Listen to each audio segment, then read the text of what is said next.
Hi everyone, welcome to my channel. My name is Willow Rose Moon Dancer and I make videos here on YouTube about Wicca, and I also have a blog called wiccansaren'twicked.com. So, a couple things to start with. If you haven't seen Monday's video, then you won't know why I'm sitting in bed like this, and so essentially I am feeling terrible because I am on my period. And so I am just going to sit here and talk to you with my heat pad and my food and get through it together. If you're curious about my hair or about my most current update on my blog and my YouTube, you should check out Monday's video. Now that that's all over, let's get started for what you're actually here for.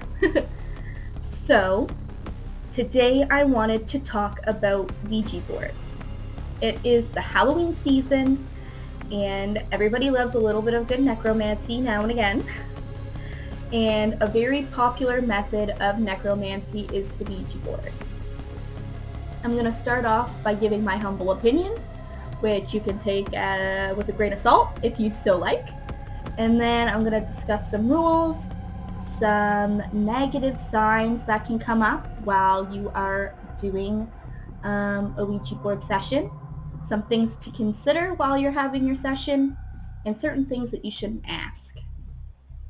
So, when it comes to my opinion on Ouija boards, I think they're dangerous. I think necromancy as a whole can be dangerous, but I think Ouija boards take the cake when it comes to dangerous necromancy.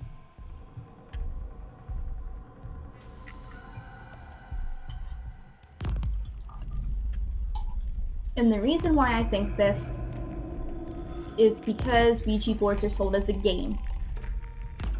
At my local board game cafe, a Ouija board is just there to play. And even for those of us who do know the rules and how to use the Ouija board properly, I think because it has such a silly connotation that even those of us who are educated tend to take unsafe shortcuts.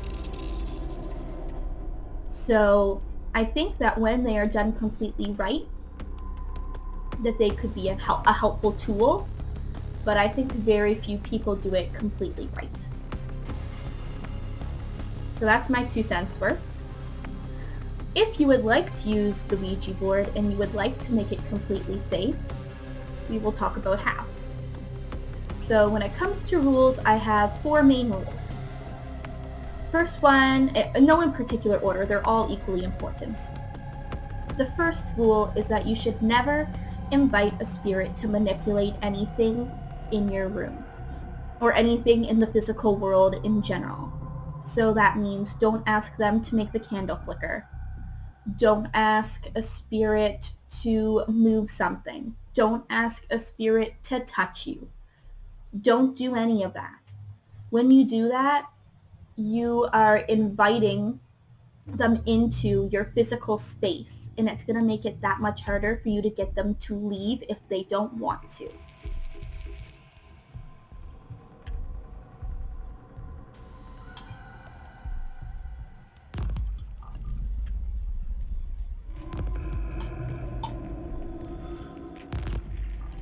Rule number 2.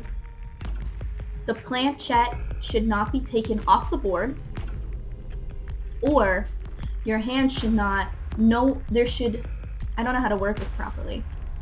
So if you're all sitting at the table with your hands on your planchette, if you have not said goodbye yet, there should always be at least one finger of someone's on the planchette. And if you haven't said goodbye yet, the planchette should always stay on the board. It shouldn't be moved off the board. And this is because, just like with inviting, it is like an invitation to stay. If you have removed your hands from the planchette, or if you've moved the planchette off the board and you haven't said goodbye, that is like ending a session in the mind of a spirit. So like, let's say you have an altercation with an actual person, and technically what you did is fine, but by a technicality of some sort, it can be damaging for you in court, right? It's the same thing here. Obviously, you haven't physically invited the entity to stay in your place, but by a technicality of not saying goodbye or making it seem like you have ended the session, it's an indirect way of inviting a spirit to stay, and you don't want to do that. And the third rule, which ties into this, is always say goodbye, because if you do actually physically and intentionally end a session without saying goodbye, then you have 100% completely, in a court of law, invited that entity to stay in your home. If I'm hanging out at your house and you don't tell me to leave, there's no reason for me to think that I am supposed to actually leave. You know what I mean? So always say goodbye. And the fourth rule is never be rude. If you're talking to an entity and you're rude, you could really make that entity upset. And even if it was a positive and happy entity that wanted to talk to you in a positive light, you could have ruined that for yourself, and you could have turned that entity against you in some way. And if you're already talking to a negative entity, you've just ticked one off. And I don't know about you personally, but I would prefer to stay on the good side of negative entities, so they don't purposely try and bother me. But that could just be me.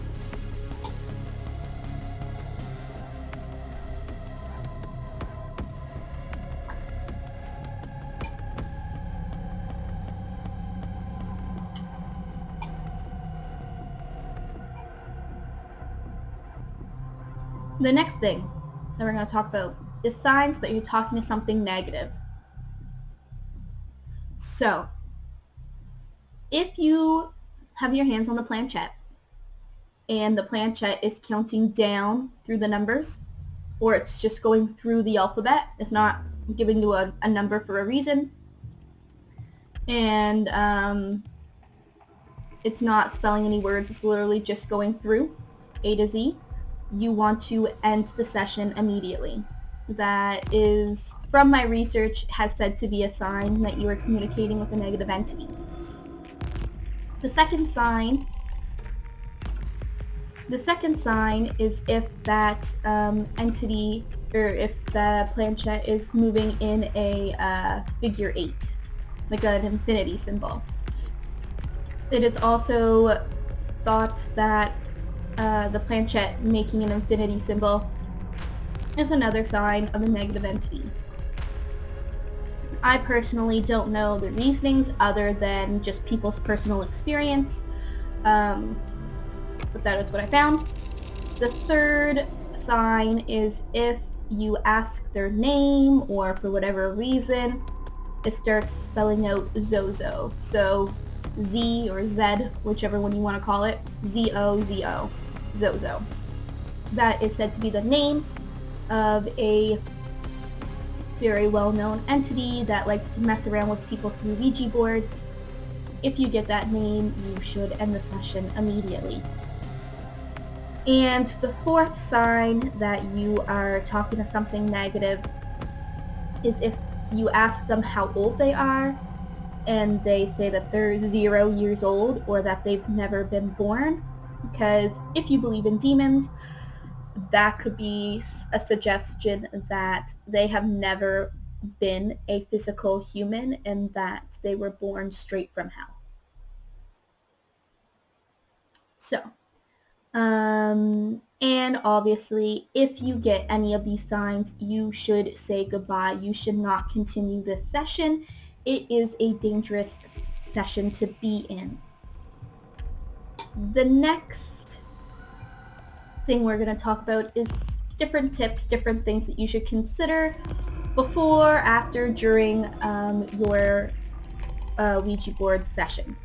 So the first thing is spirits can lie. Just because a spirit says that they're your grandmother or that they are a little child or anything like that does not mean that that is who they are. They very well could be. I'm not saying that if you've talked to a passed away loved one, your Ouija board, that wasn't them. Very well could have been. But negative entities will know your weaknesses and they will use those weaknesses against you to get you to trust them and to invite them into your home. So be very cautious when you are using the Ouija board, regardless of who you're talking to. The second thing that you should consider is to not use a Ouija board in your house. If you use the Ouija board in your house and something goes wrong, and you accidentally invite an entity to stay, they are now staying in your house. Rather than if you go and you do it, I don't know, where else would you do it?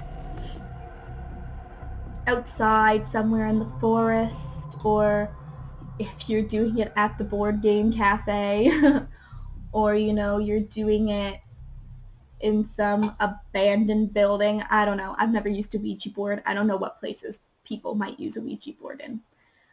But do it somewhere different, don't do it in your house. It's just a silly idea.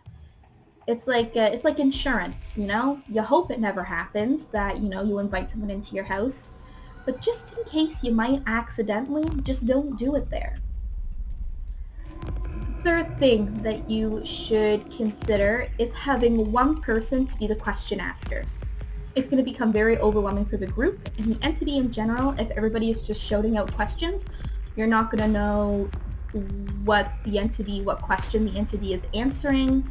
It's just going to get very messy. So I would advise having one group leader, if you will, who looks after all the questions. You might even want to sit down before you guys have your session and jot down the different questions that you want to ask. And then the fourth thing is that you might want to consider having a note taker. That note taker might be the same person as the question asker, and that is one person who doesn't put their hands on the planchette, and their job is to write down what is being said. Because it can be very confusing if the entity you're talking to is trying to tell you a sentence and they can only tell you one letter at a time. It can be very hard remembering and following what all those letters were and breaking up those letters into individual words and then making that an entire sentence. It's going to be a lot easier if you're writing down the letters and then you're able to look at it and break up the words where you see them. And plus, it's going to be better to reflect upon the session later when you have everything written down so you don't have to just go by memory. The fifth thing that you might want to consider is if you are Wiccan or someone who does create sacred circles in whatever path they are in, you might want to consider making one of those. And while you're making it, invite only positive entities into the circle and have some sort of watch guard, be it you've called upon the gnomes or the dragons or your ancestors or spirit guides or who have you to guard your circle. And that could also help keep anything negative out. And if you don't know or don't want to make a sacred circle, you could also consider having a ring of salt, because salt is thought to be a good banishing and protecting mineral. Is salt a mineral? It's not an herb. I'm gonna go with mineral. And that could give you a little bit of added protection as well. And then the last thing you might want to consider is you might want to sage your space before and after, and maybe even during.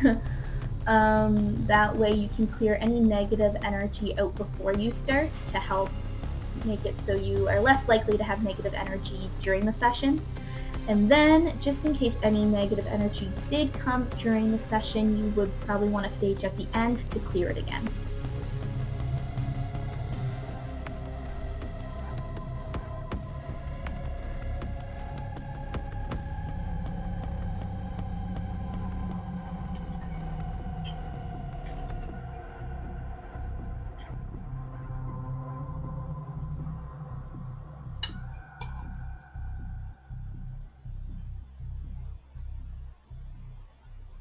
The last thing I want to talk about is certain things you shouldn't ask. So, I have 4 main things, no particular order. The first thing that I have is you should not ask about death. Be it you want to ask how you are going to die, or be it you're asking them how they died. Do you really want to know when you're going to die? That could cause a lot of stress and turmoil in your life. And let's say it's a negative entity who wants to harm you, and you've just asked them when they're going to die, or when you're going to die. They can give you a totally fake answer. They can tell you tomorrow. And then that could be creating a self-fulfilling prophecy, where that's all you're thinking about. So now the law of attraction is taking place. And now you're going to be manifesting that situation, and it could very well make it happen. It's just better not to ask. And then when it comes to asking them, unless you've had multiple sessions with this one entity and you've built some sort of relationship with them, they might not feel comfortable talking to you, and it could shut them off for the rest of the session. They could leave entirely, or they could tell you something that you don't want to know. It could be really gruesome for all you know. If it's a negative entity, maybe they never were alive. Maybe they're going to make up some absolutely terrifying, disgusting story of what happened to them just so you can't sleep that night. You know what I mean? So not only could you be insulting or scaring off whoever you're talking to, but they could be trying to scare you. So you need to make sure that you've built some sort of relationship with the entity that you're speaking to and know for sure that it is them in some way or fashion. Second thing, don't ask for demons. That should be pretty self-explanatory. Don't specifically ask to talk to a demon. That's just asking for trouble, and when trouble happens, you shouldn't be upset about it because you literally just asked for trouble. And in the same vein, do not ask to be possessed. Asking to be possessed is inviting that entity to stay in the physical world, in your physical body. That's probably, in my humble opinion, one of the dumbest things you could ever do. Don't do it. And the last thing is don't ask anything that you don't honestly want to know the answer to. Because if you ask a question and you don't want complete and total honesty, that's too bad for you. You shouldn't ask things that you don't want to know, and that goes for the living and the dead. So yeah. However, that is all I have for today's video. Thank you for joining me physically in bed. I should be feeling considerably better next week, and so everything will be back to its normal setup. But yeah, make sure you check out my blog while it's still running, because I'm going to be making posts every Wednesday until the end of October. And make sure you subscribe to me here because currently I'm making videos every Monday and Thursday, but after October it'll be on Tuesdays and Fridays. And don't forget to follow me on Instagram because that's how you can stay updated on my everyday life and what's going on, especially if you want to see updates on this crazy hair, because it'll all be there. But until next time, blessed be.